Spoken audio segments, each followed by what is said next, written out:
ఎదురు చూసే తూరుపేమో చుక్క చూపే కొల్లలేమో పరుగునొచ్చే దూతలేమో పొగడవచ్చే పుట్టాడు పుట్టాడు రో రారాజు మెస్సయ్య పుట్టాడు రో మన కోసం పుట్టాడు పుట్టాడు రో రారాజు మెస్సయ్య పుట్టాడు రో మన కోసం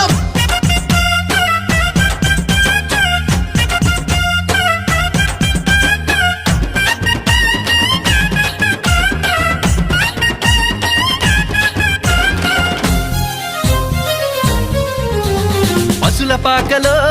పరమాత్ముడు చల్లని చూపులోడు సక్కనోడు ఆకాశమంతా మనసున్నోడు నీ వెట్టివాడవైనా నెట్టివేయడు